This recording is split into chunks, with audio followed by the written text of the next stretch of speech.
e encontrei a quem busquei, quem faz feliz meu coração. Tua palavra, teu corpo e sangue. Aleluia, aleluia, aleluia, aleluia. Proclamação do Evangelho de Jesus Cristo segundo Lucas. Glória a vós, Senhor. Os pais de Jesus iam todos os anos a Jerusalém para a festa da Páscoa. Quando o menino completou 12 anos, subiram para a festa como costume. Passados os dias da Páscoa, voltaram com o menino Jesus e ficou em voltaram, mas o menino Jesus ficou em Jerusalém, sem que seus pais notassem. Pensando que o menino estivesse na caravana, caminharam o dia inteiro. Depois começaram a procurá-lo, entre parentes e conhecidos. Não o tendo encontrado, voltaram a Jerusalém à procura dele. 3 dias depois encontraram o menino no templo. Ele estava sentado no meio dos doutores, escutando e fazendo perguntas. Todos ficavam maravilhados com o que ouviam que o menino falava, com dom e inteligência de suas respostas. Ao vê-lo, os pais ficaram muito emocionados. Sua mãe disse: "Meu filho, por que você fez isso conosco? Olhe, seu pai e eu estávamos angustiados à sua procura." Jesus respondeu: "Por que me procuravam? Não sabiam que devo estar na casa do meu pai?" Mas eles não compreenderam que o menino acabava de lhes dizer. Jesus desceu então com seus pais para Nazaré e permaneceu obediente a eles. E sua mãe conservava no coração todas essas coisas. Palavra da salvação, glória a vós, Senhor. Só uma frase aqui que eu tenho para frisar, que é o versículo 52. E Jesus crescia com sabedoria, estatura e graça diante de Deus e dos homens. Só para completar ali, porque esse último versículo vai ter tudo a ver com a minha explicação. Caríssimos irmãos e irmãs, bom dia a todos que estão aqui hoje assistindo. Queria agradecer a todos que estão assistindo hoje. Fora do costume, nós voltamos, né? Nós começamos a gravar no sábado. Sim, agora todos os dias nós teremos vídeos, de segunda a segunda. Eu vou ter que trabalhar um pouquinho mais aqui no canal, mas se é por alegria e dom de Deus, eu vou trabalhar, é claro. É um trabalho que eu gosto de fazer, é uma missão que eu gosto de fazer, é gravar vídeos para vocês. Bom, no evangelho de hoje, Jesus começa com uma ação, né? Não existe nenhuma palavra de Jesus hoje. O que vale mais são as ações que ele faz. E é exatamente isso que Jesus quer nos ensinar hoje. As ações de Jesus também servem para ser seguidas. As ações que Jesus fazia naquela época também servem para ser seguidas. Muitas das vezes nós estamos preocupados só com o que Jesus vai falar, só com o que Jesus vai dizer, mas nós não se preocupamos com o que ele vai fazer. A gente lembra em alguns evangelhos atrás, há muitos na verdade, e que uma mulher foi condenada por ter cometido adultério contra o marido e Jesus escrevendo no chão. E aí os doutores da lei perguntaram para ela: mas, Senhor, você não vai falar nada? Então Jesus virou para eles e falou uma coisa muito bonita: quem tem pecado, que atire a primeira pedra. Somente isso. Muitas das vezes, nós temos que ficar atentos não só na palavra que Jesus vai dizer, mas também nos sinais.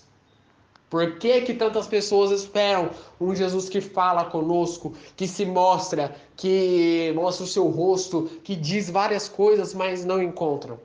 Porque eles querem ter a presença viva de Jesus, coisa que eles não vão ter fácil. E isso se chama a Síndrome de São Tomé. Como eu já falei em vários vídeos aqui do canal, você querer ver para crer naquele que é o ressuscitado. Hoje Jesus faz diferente. Com as ações dele, ele vai junto com seus pais ao templo para a festa da Páscoa. Que naquela época não se era comemorada como é hoje. Hoje em dia a Páscoa tem outro significado, né?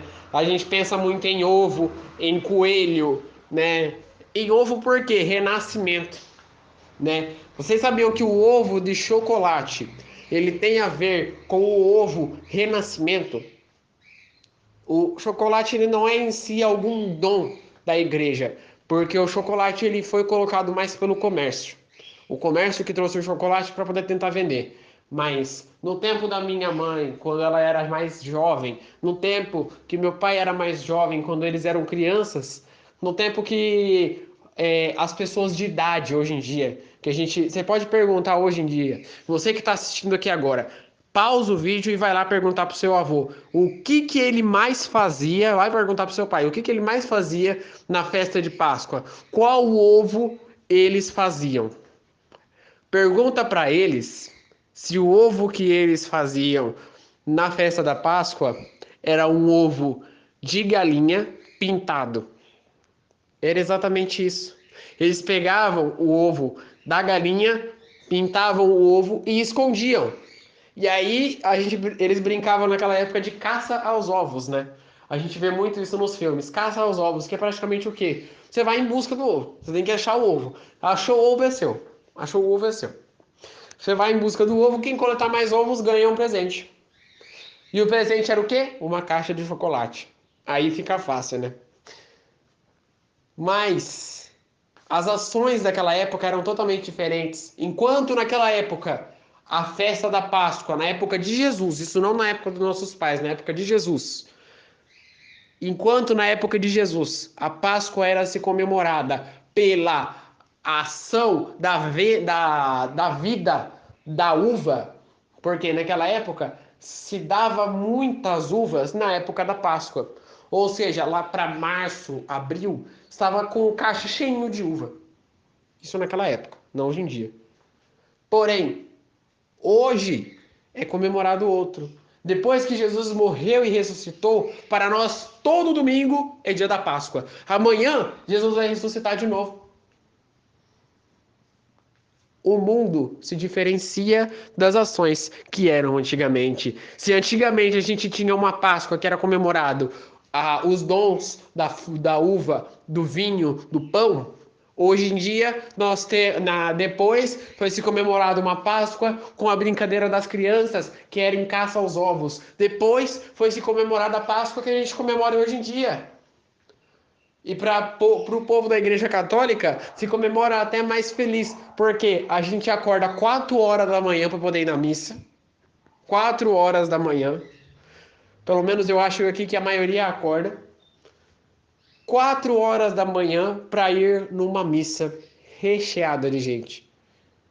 Eu costumo dizer que a semana mais charmosa, a semana que a igreja fica mais bonita, é a semana da Páscoa. Em todas as semanas a igreja está bonita, a igreja está arrumada, a igreja está bela. E a igreja, eu não digo o corpo igreja, eu não digo o templo de Deus, eu digo a igreja, a igreja como pessoa, a igreja física, a igreja que Pedro estava guiando, que foi instituída por Jesus. Aquela igreja. Esta igreja espírito, ela todo domingo está arrumada, perfeita, bonita, glamurosa. Mas na semana da Páscoa, na Semana Santa, é como se você colocasse a melhor roupa que você não coloca no armário há trocentos anos. Você só usa para aquela ocasião. Pois na semana da Páscoa é assim. A igreja tira os seus melhores dons e coloca tudo aquilo com você. E por isso a semana da Páscoa fica tão glamurosa, tão bonita e enche a igreja. Evangelhos, leituras reflexivas que tornam a semana da Páscoa perfeita. Retomando o nosso evangelho, Jesus vai e lá ele entra dentro do templo. Maria e José fazem o quê? Após tudo aquilo, eles pegam as coisas e vão embora. Um caminho longo até Nazaré. Um dia inteiro caminhando. Lembra os discípulos de Emaús que caminhavam devagar? Pois eles caminhavam o dobro dos discípulos de Emaús. E ainda assim demoravam um dia para poder chegar ao local. Para vocês verem como é que é demorado o negócio. Chegaram, olharam a caçamba lá. Ué, mas cadê Jesus? Ô José, onde é que tá Jesus? Ah, não sei não. Deve estar lá com. Deve estar lá com a sua mãe, com a Ana. Deve estar lá com Zacarias. Vê lá. Aí foram lá, perguntaram. Não, Jesus não está aqui não. Não, Jesus não está aqui não. A gente não viu ele não.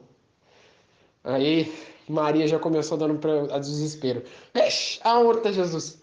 Perdemos o Messias. Perdemos o Filho de Deus. Nossa Senhora. Deus vai castigar a gente. Não vai dar não. Nossa, cara. Perdemos Jesus. Aí voltaram para o templo. Chegaram lá e encontraram quem? Jesus. Dentro do templo, ensinando, fazendo perguntas e escutando dos doutores da lei. E vejam que bonito, os doutores apreciando e felizes, espantados com as palavras de Jesus, com as palavras que Jesus falava, com aquilo que Jesus ensinava. O amor de Jesus com o templo de Deus era tão grande que quando Maria perguntou para ele o que você estava fazendo, por que você deixou a gente tão preocupado, Jesus respondeu, ué, mas vocês ficaram preocupados? Não sabeis que eu estava na casa de meu pai? Na casa de seu pai. Jesus, desde aquela época, e aí a gente pode colocar desde o seu nascimento, lá em Belém, ele chamava, não como Deus, mas ele chamava Deus de Pai. E isso vem da criança? Vem da criança. Mas Jesus carregou isso até a sua morte. Pai, e não sei o que. Pai, em tuas mãos eu entrego o meu espírito. Pai, eu não sei o que, não sei o que. E aí ele falava. Naquilo ele falava. Pai era a conexão dele com Deus. E aí vem o primeiro ponto. Para a gente se conectar com Deus, acima de tudo, nós precisamos chamar Deus de Pai. Reconhecer que o único Pai que nós temos é Deus. Apesar de que nós tivemos o Pai da Terra, que nos educou, nos ensinou, mas como Jesus, o Pai que nós tivemos foi um Pai adotivo. O Pai que nós temos é um Pai adotivo. Não é que a gente não tem que tratar ele igual. A gente deve tratar o Pai igual a gente trata o Pai do céu. Da mesma forma. É Pai do mesmo jeito. Nos criou, nos gerou. Mas nós devemos reconhecer que Pai também é Deus. Deus é Pai de todos. O amor de Deus é incondicional. E por que eu digo isso? Porque muitas das vezes a gente trata Deus como, Senhor de tudo. Deus é aquele que criou o mundo. Deus é aquele que fez o não sei o quê.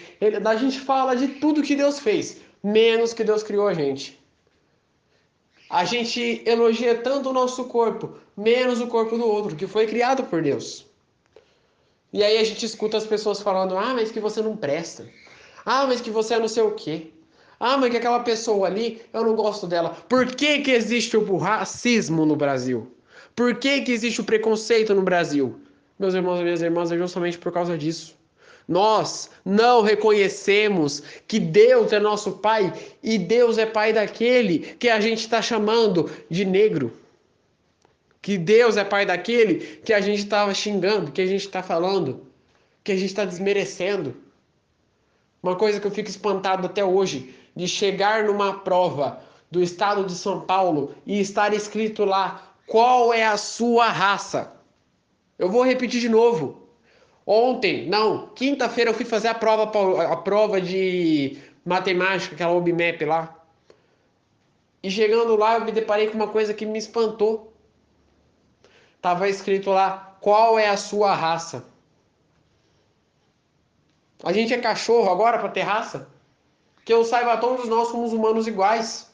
Qual é a sua raça? Tá diferenciando a gente de negro para branco só para fazer uma estatística besta depois e colocar na mídia. Cuidado! Todos nós somos irmãos, todos nós somos filhos de Deus. Por isso que aqui vai um ensinamento. Quando você for pensar em falar alguma coisa, e isso é principalmente para aqueles motoristas. Esse motorista eu sei que fala bastante quando acontece alguma coisa de errado. Quando você for pensar em falar, você pensa e fala, não vou falar não, vou ficar quieto. Pensa, releva, tenha calma, tenha paciência. Educar é bom. Então, quando você quiser abaixar o vidro, não abaixe para poder falar mal, para poder xingar, mas abaixe para poder falar, ó, você fez errado, faz tal coisa e tal, tá errado isso aí, né? Jamais xingueis o seu irmão, porque lembre-se que ele é irmão seu. Foi gerado do mesmo pai, e da mesma forma que ele escutou aquilo, o teu pai também escutou. Cuidado, cuidado. E aí então Jesus estava fazendo perguntas aos doutores da lei, interrogando, falando de muitas coisas, e escutando de muitos. E o que os doutores dizem? Você é muito glamouroso. Jesus falava bem, e tão bem que ele escutava bem. E aí vem o ensinamento. Aquele que fala bem, aquele que fala do bem, também é agradecido bem. Não adianta a gente dar pitaco, não adianta a gente falar. E isso é um ensinamento que eu tenho para todos. Vocês que estão assistindo aqui agora, jamais falem mal do serviço de outra pessoa, por mais horrível que ele seja. A pessoa tá lá tocando violão, por mais ruim que a pessoa toque violão, jamais fale mal do serviço dela. Porque tudo aquilo que é feito com humildade, com prazer, sem esperar nada em troca, é retribuído em triplo, em quádruplo, 10 vezes mais dentro do reino de Deus. Por mais ruim que a pessoa seja, ela está fazendo com boa vontade, com o coração, com amor. Quantas pessoas que eu já me deparei que falam, nossa, mas que fulano faz não sei o quê, que fulano faz fulano toca de tal jeito. E aí eu vou e dou esse ensinamento e a pessoa fala a verdade. Falou tudo. E aí outros vêm e falam, mas é que ele vai ser padre, isso daí, né? Um ensinamento. Não é necessário você querer ser padre para poder corrigir a outra pessoa, não, viu? Cabe você agora, neste momento, corrigir uma outra pessoa. Você tem essa missão, mas como que eu vou fazer isso? Chama a pessoa num canto e fala, ó, você fez tal coisa que não me agradou, tal, né? Isso é corrigir o outro e é também ensinar. Jamais chamem a atenção da pessoa na vista de todos. Porque, como eu falei, ele é seu irmão, da mesma forma que ele está escutando, Deus também está escutando. Chamem ele no particular. Conversem com ele. Falem o que ele fez. E ele vai entender. Se ele não entender, a sua parte está feita. Deus vai aquecer o coração da pessoa até ela se converter. Pode ter certeza disso. Se isso não acontecer, se a pessoa não se converter também, fiquem tranquilos que a parte de você está feita.